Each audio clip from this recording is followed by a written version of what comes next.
is Jesus? Hi, my name is Susie Porter, and I help women rewrite their lives so they can create their happily ever after.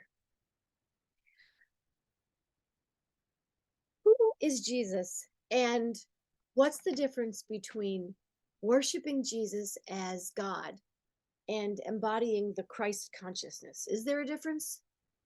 Yeah, there's a big difference. um, so much has been said and written and taught and preached about the Lord Jesus Christ.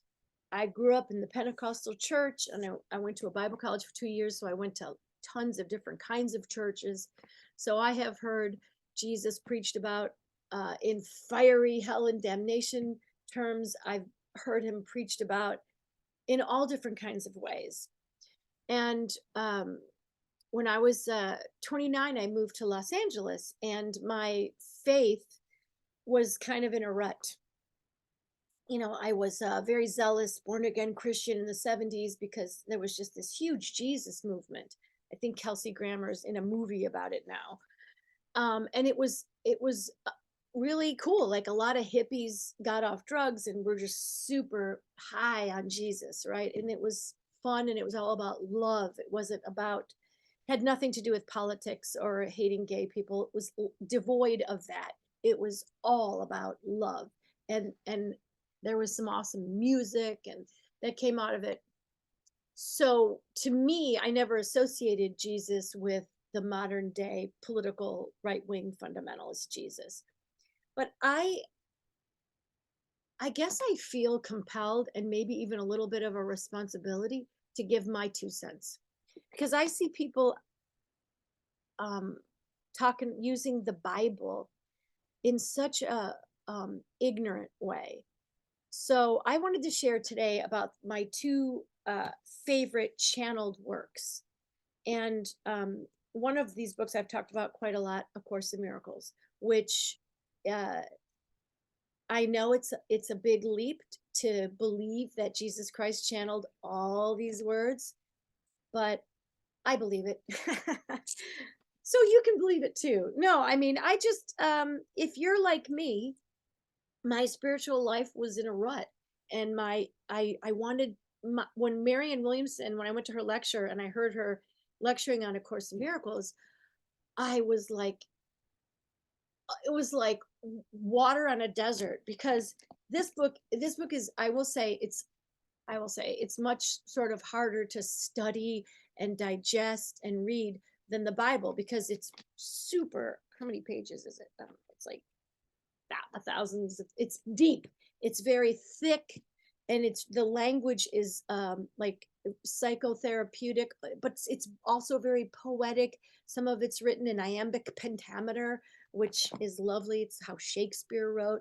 So, and what I really, really love about these two books I'm going to share is that once I got past the fear and the I was afraid, I was scared to open my mind, because I had studied for 2 years at this very fundamental Christian school where they literally put the fear of God into you, like, do not stray from the path. You will go to hell.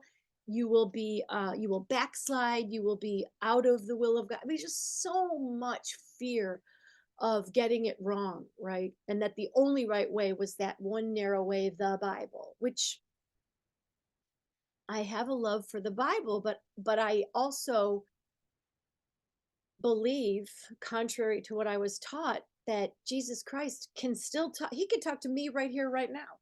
He could talk to you right here, right now. He's not limited to pages in a 2,000-year-old book that has been misinterpreted and retold for all these years by people who had their own agenda. So once I got, it took me a while to get to let go of all the conditioning and programming and fear. But I was listening to a lecture by Wayne Dyer, and he recommended this book, the I Am Discourses. Now, this book was channeled back in the 1930s, and it's channeled by Saint Germain, but I should have counted, but about 4 or 5 of the chapters are channeled by Jesus. And I'm telling you, this book, if you're somebody who grew up in church and you loved Jesus, and yet now you're just disenfranchised, disenchanted. You just, you know, can't sit your butt in a church because it's just so, it doesn't connect to that pure loving feeling in your heart. I highly recommend these two books, A Course in Miracles and the I Am Discourses. And just read the Jesus chapters if that's all you want. But honestly, the thing that's super exciting about these two channeled works is that Jesus says, when I said I am the resurrection and the life, I didn't mean only me as a man. I meant we. And he extrapolates and expounds on very important premises, uh, theological, universal truth.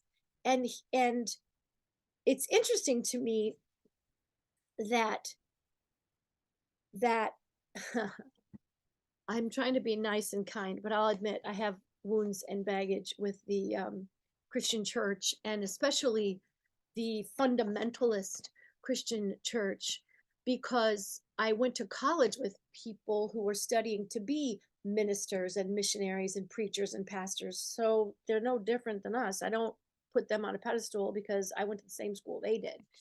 And also, I'm a little obsessed with cults, and what I see is that unless you have a very uh, uh, active cognitive critical thinking, like that expression, if you don't stand for something, you'll fall for anything. So I'm definitely not saying you should read these books and you should believe them. I'm just saying, if you're curious, that there might be more to the Christ consciousness and the intellectual, metaphysical, mystical, loving part of God, that there are other books out there. And I, Susie Porter, who went to Fort Wayne Bible College, the Harvard of Bible colleges for 2 years, and I'll say it, I know the Bible better than most people on earth because of those 2 years. How many people spent 2 years, studying with some of the best Bible scholars on earth? I did.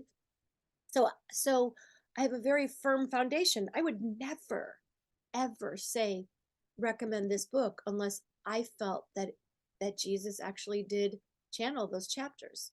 So I wanted to offer these books to you: the I Am Discourses, A Course in Miracles.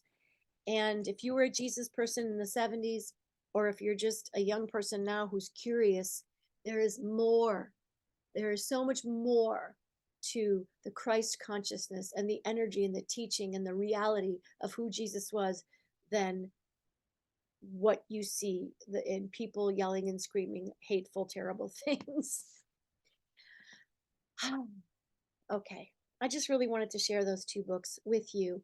And if you like them, if you discover them, let me know. Put your thoughts in the comments. And whatever books you read, whatever path you're on, I understand it is a very individualized path. And whatever path you're on is the path, is your path. These are two books that helped me greatly on my path.